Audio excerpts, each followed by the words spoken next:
মহান আল্লাহ বলেন, ওয়াইদা সালতুমুহুন্না মাতান ফাসআলুহুন্না মিন ওয়ারাই হিজাব। পৃথিবীর মানুষ, মহিলাদের সামনাসামনি কোনো জিনিস নিয়ে না, অন্তরাল থেকে নাও, আট থেকে নাও, কথা বললে আট থেকে নাও, অন্তত বোরকা পর্দা করে নাও। বলেন তো গার্লস স্কুলের হেডমাস্টারের কি হবে? আচ্ছা হেডমাস্টার সাহেব, আপনার সাথে একটা কথা, যে ফাজল ইবনে জারির রাদিয়াল্লাহু তাআলা আনহু বলছেন, সালতু রাসূলুল্লাহ সাল্লাল্লাহু আলাইহি ওয়াসাল্লাম নাজরিল ফাজাতে, আমি মহিলার উপরে হঠাৎ চোখ পড়ে যাওয়া সম্পর্কে জিজ্ঞাসা করলাম, আল্লাহর নবী, মহিলার উপরে যদি হঠাৎ চোখ পড়ে যায় তাহলে কি করব? আল্লাহ নবী বলেন তো, মহিলার উপরে যদি হঠাৎ চোখ পড়ে যায় তাহলে কি করব? তখন তিনি বলছেন, ফা আমারানি, আল্লাহ রাসূল আমাকে আদেশ করলেন, আন আসরিফা বাসারি, মুখটা আমি সরিয়ে নেব।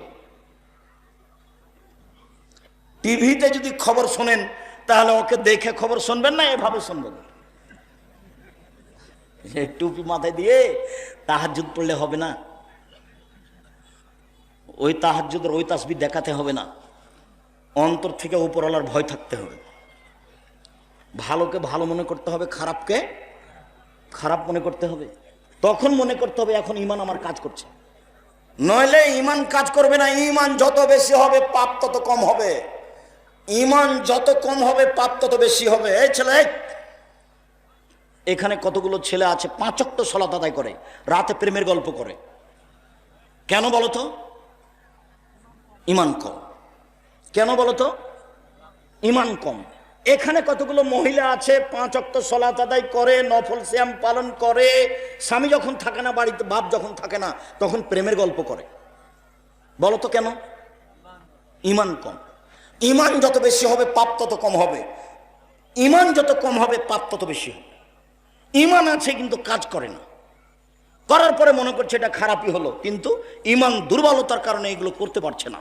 সম্মানিত দিনী ভাই বোন, বলছিলাম রাসূল সাল্লাল্লাহু আলাইহি সাল্লাম বলেন, ইন্নার রাজুলা লা ইয়ানজুরু রাজুলা ইলা আওরাতিল রাজুলে, একজন পুরুষ একজন মহিলার, পুরুষের ঢেকে অঙ্গ দেখতে, ঢাকারা অঙ্গ দেখতে পারে না।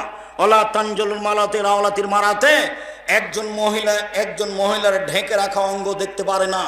কোনো মহিলার সামনে পেশাব করতে বসতে পারে না, কোনো মহিলার সামনে পায়খানায় বসতে পারে না, কোনো মহিলা, একাধিক মহিলা বাড়িতে আসবে আর তার সন্তান প্রসব হবে, সব মহিলা এসে দেখবে, এটা একেবারে টোটালে হারাম। আল্লাহর নবী বলছেন কোনো মহিলার ঢেকে রাখা অঙ্গ দেখতে পারে না। রাসূল সাল্লাল্লাহু আলাইহি সাল্লাম বলছেন, লা তুবাসিরুল মারাতু আল মারাতা, একজন মহিলার গায়ে হাত লাগিয়ে কোনো কিছু করতে পারে না, হলুদ মাখাতে পারে না। হলুদ মাখা হারাম নয়, হলুদ মাখতে পারে, তার মা মাখাবে, তার খালা মাখাবে, তার ফুফু মাখাবে, তার দাদি মাখাবে, তার বোন মাখাবে, কিন্তু অন্য কোনো গ্রামের মহিলা হাত মাখাতে পারে, হলুদ মাখাতে পারে না। চাচাতো বোন, খালাতো বোন, ফুফাতো বোন, চাচাতো বোন, খালাতো বোন, ফুফাতো বোন যদি হলুদ মাখায় তাহলে তার হাতটা কেমন নরম, শরীরটা কেমন নরম, চুলগুলো কেমন দেখতে পাবে। তখন সে তার স্বামীর সামনে বলবে, ফাতেমার শরীর হাত এতই নরম। তখন তার স্বামী তাকে অন্তরের চোখে দেখবে। একটা মহিলাকে অন্তরের চোখে দেখা হারাম। বলেন তো কেমনে এভাবে হেডমাস্টারই চলে? বলো তো তুমি, তোমার বড় মোবাইলটা কেমনে চলে? কান ধরতে হবে তোবার জন্য এটা নয়, কিন্তু শক্ততার জন্য ধরে বলবে, আস্তাগফিরুল্লাহ ওয়া আতুবু ইলাইহি, মোবাইল চিরদিনের জন্য তোকে ত্যাগ করলাম রে, মোবাইল তোকে চিরদিনের জন্য ত্যাগ করলাম। আপনি বলেন বিচারের মাঠে কয়েকটা সুবিধা আছে, আর তার একটা সুবিধা হলো এই, যখন বিচারের মাঠে কোনো ছায়া থাকবে না, আল্লাহর ছায়া ছাড়া, তখন তুমি এই ছায়ার নিচে থাকতে পাবা। কেন? আল্লাহর নবী বলেছেন, কোন মহিলা যখন কোনো পুরুষকে জেনার প্রস্তাব দেয়, তখন মহিলা বলে, পুরুষ বলে, আমি আল্লাহকে ভয় করি, তোমার সাথে কথা বলবো না। তখন এই লোকটা বিচারের মাঠে কোথায় থাকবে? বিশেষ ছায়াতলে। শোনো, যে কোনো বিপদ থেকে বেঁচে যাবা, প্রেম বন্ধ করো, কথা বলা বন্ধ করো, যে কোনো বিপদ থেকে বেঁচে যাবা। যে কোনো বিপদ দেখবা, যেটা তোমার জানা আছে। ওই যে 3 জন লোক রাস্তায় যাচ্ছিল না, বৃষ্টি আসলো, তখন পাহাড়ের গর্তে ঢুকে গেল, ঢুকতে একটা পাথর এসে মুখে পড়লো, তিনজনের একজন বলল বাপ মাকে ভালোবাসি, পাথরটা সরিয়ে দাও, কিছু সরে গেল। তিনজনের একজন বলল একটা লোককে কাজে নিয়েছিলাম, অর্ধেক দিন কাজ করে চলে গেল, অর্ধেক দিনের টাকা দিতে চাইলাম, নিল না, যে অর্ধেক দিনের টাকা দেন। আমি বললাম সব নিয়ে যাও। ও বলছে আমাকে মজাক করবেন না, অর্ধেক দিনের টাকা দেন। আরে যাও, তোমাকে মজাক করিনি, সব নিয়ে যাও। আমি সব দিয়ে দিয়েছি তোমাকে সন্তুষ্ট করার জন্য, আজকে বাঁচাও। আল্লাহ বলছে ঠিক আছে, বাঁচিয়ে দিলাম, একটু পাথর সরিয়ে দিলাম। তৃতীয় জন বলছে আমার চাচাতো বোনের সাথে জেনার ওয়াদা হয়েছিল, আমার চাচাতন বলেছিল 100টি স্বর্ণ মুদ্রা দিতে পারলে আমি জেনায় রাজি হব। আমার চাচাতো বোন ভেবেছিল আমি গরিব মানুষ, 100টি স্বর্ণ মুদ্রা সংগ্রহ করতে পারবো না। হাড় ভাঙা পরিশ্রম করে 100টি স্বর্ণ মুদ্রা নিয়ে আসলাম। আমি জেনায় বসেছি, জেনা করব। তখন আমার চাচাতো বোন বলছে আব্দুল্লাহ ইত্তাকিল্লাহ, এ আল্লাহর বান্দা, তুই আল্লাহকে ভয় কর রে, জেনায় লিপ্ত হইস না, আমাকে অসতী প্রমাণ করিস না। খালি এই কথাটা বলতে কুমতা না, আমি সেখান থেকে উঠে গেছি, আমি জেনা করিনি, তুমি আমাকে বাঁচিয়ে দাও। আল্লাহ বলেন ঠিক আছে, বাঁচিয়ে দিলাম। তুমি মোবাইলে কথা বন্ধ করো। এই মেয়ে, তোমাকে বলছি, তোমার স্বভাব খারাপ, আর একজন পুরুষের সাথে কথা বলো কেন? তোমার একটু লজ্জা হয় না? তোমার একটু শরম হয় না? তুমি নিজেকে মেয়ে মানুষ মনে করো না? তুমি জাতিকে ধ্বংস করে জান্নাত কিনতে যাও? তুমি জাতিকে ধ্বংস করো আর তোমার বাপ তাসবিহ টিপে জান্নাত কিনতে যাও পরিবেশ নষ্ট করে? 24 ঘন্টার মধ্যে এই বাড়িতে শক্ত পর্দা চালু করতে হবে।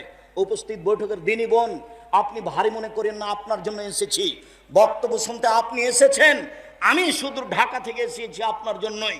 আপনার পরিবর্তন একান্তভাবে কামনা করি। ফ্যাশন বোরকা আর কোনোদিন গায়ে তুলবেন না। এই মেয়ে শোনো, তোমার গায়ে যে বোরকা আছে এটা তুমি আর কোনোদিন গায়ে দিও না, একবারে বাসায় গিয়ে তাকে জ্বালিয়ে দিও, বাসায় গিয়ে তাকে জ্বালিয়ে দিও। ঢিলা ঢালা বোরখা পরবা, ঢিলা ঢালা পোশাক পরবা। যদি সত্যি সত্যি নিজেকে জাহান্নাম থেকে বাঁচাতে চাও, জাতিকে বাঁচাতে চাও, সম্মানিত দিনী ভাই বোন, রাসূল সাল্লাল্লাহু আলাইহি ওয়াসাল্লাম বলেন, পৃথিবীর মহিলা শুনে রেখো, মা তারাক্তু বাদি ফিতনাতান নাজারাল রিজালি মিনান নিসায়ে, আমার জীবনে আমি ছাড়িনি কোনো বস্তু যেটা পুরুষের জন্য বেশি বিপজ্জনক হতে পারে নারীদের চেয়ে। আমার জীবনে আমি ছাড়িনি কোনো বস্তু যেটা পুরুষের জন্য বেশি বিপজ্জনক হতে পারে নারীদের চেয়ে। নারী হচ্ছে পুরুষের জন্য সবচেয়ে বেশি বিপজ্জনক বস্তু। রাসূল সাল্লাল্লাহু আলাইহি সাল্লাম বলেন, মা রাআইতু মিন নাকিসাতি আকলিন ওয়া দীনিন আযহাবুল বিরাজুল হাজমিন ইহরাকুন্না, ও নারী জাতি, আমি তোমাদের চেয়ে দেখিনি কাউকে বুদ্ধিমানের বুদ্ধিকে নষ্ট করতে পারে। ও নারী জাতি, তোমরা এমন জাতি বুদ্ধিমানের বুদ্ধিকে নষ্ট করতে পারো। ও নারী জাতি, তোমরা এমন জাতি বুদ্ধিমানের বুদ্ধিকে নষ্ট করতে পারো।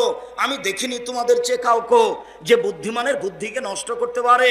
তোমরাই সেই জাতি বুদ্ধিমানের বুদ্ধিকে নষ্ট করে ধ্বংসের পথে নিয়ে যাও। আজ থেকে তওবা করে এখান থেকে উঠতে হবে। সম্মানিত দিনী ভাই বোন, রাসূল সাল্লাল্লাহু আলাইহি ওয়াসাল্লাম বলেন, ইয়াকুমুদ খুলালান নিসায়ে, পৃথিবীর মানুষ মহিলাদের কাছে যাওয়া থেকে বেঁচে থাকো। মহিলাদের কাছে যায় না, পৃথিবীর মানুষ মহিলাদের কাছে যাওয়া থেকে বেঁচে থাকো। এই কথা বলতেই একজন সাহাবী বলে বসলেন, আরে তাআলা আমওয়া, আল্লাহ নবী কি বলেন? দেবর দেবর দেবর যে বাড়িতে থাকে, ভাসুরও দেবর, দেবরও দেবর। আমাদের দেশের মানুষে মনে করে যে ভাসুর হলো শ্বশুরের সমতুল্য, ভাসুর হলো সম্মানী, আর দেবর হলো হাতের বস্তু। জি না, আল্লাহর নবীর কথাতে, আল্লাহর কথাতে দেবরও দেবর, ভাসুরও দেবর, দেবরও দেবর, ভাসুরও দেবর, বড়টাও দেবর, ছোটটা দেবর, সবই দেবর। থেকে কি করতে হবে? দেবর যে বাড়ির বস্তু। তখন আল্লাহ রাসূল বললেন, তাকে মরণের মতো ভয় করতে হবে, খুব সাবধান। বাড়িতে থাকবে এ কথাই ঠিক, ব্লাউজ হতে হবে বড় এ কথাই ঠিক, হাতের কবজি হতে হবে বড় এ কথাই ঠিক, অপ্রয়োজনীয় কোনো কথা দেবরের সাথে বলতে হবে না এ কথাই ঠিক, খুব সতর্ক সাবধানের সাথে চলতে হবে, যা আল্লাহর নবী বলেন। সম্মানিত দিনী ভাই বোন, রাসূল সাল্লাল্লাহু আলাইহি সাল্লাম বলেন, লা ইয়াখনু রাজুলুন বিইমরাতিন ইল্লা কানা সালাসুমা শয়তান, কোন পুরুষ যেন কোনো নারীর সাথে নির্জনে একাত্রিত না হয়, কোন পুরুষ যেন কোনো নারীর সাথে নির্জনে একাত্রিত না হয়। যদি হয় তাহলে তৃতীয় জন হবে শয়তান, নিজেকে ঠেকাতে পারবে না। তৃতীয় জন হবে শয়তান, নিজেকে ঠেকাতে পারবে না। শয়তান আদমের রগে রগে চলে। এক মিনিট, এক মিনিট, এই ছেলে, এই ছেলে থামো। কালা শয়তান, শয়তান বলছে, রব্বি ইজ্জতে, হে আমার প্রতিপালক, তোমার মর্যাদার কসম, তোমার ইজ্জতের কসম। শয়তান বলছে, হে আমার প্রতিপালক, তোমার ইজ্জতের কসম, তোমার সর্বদার কসম, তোমার মর্যাদার কসম, লা জালো উকবিয়া ইবাদাকা, তোমার বান্দাকে আমি ভুল পথে নিয়ে যাবই, তোমার বান্দাকে আমি পাপী করবই, তোমার ইজ্জতের কসম, তোমার সম্মানের কসম। তখন আল্লাহ তাআলা বলছেন ওয়াইজ্জাতি ওয়া জালালি ওয়াইতিফা মাকানি, আমার মর্যাদার কসম, আমার ইজ্জতের কসম, আমার সম্মানের কসম, আদম সন্তান যতবার ক্ষমা চাইবে ততবার আমি ক্ষমা করে দিব। এই কথা আপনাকে মনে রাখতে হবে।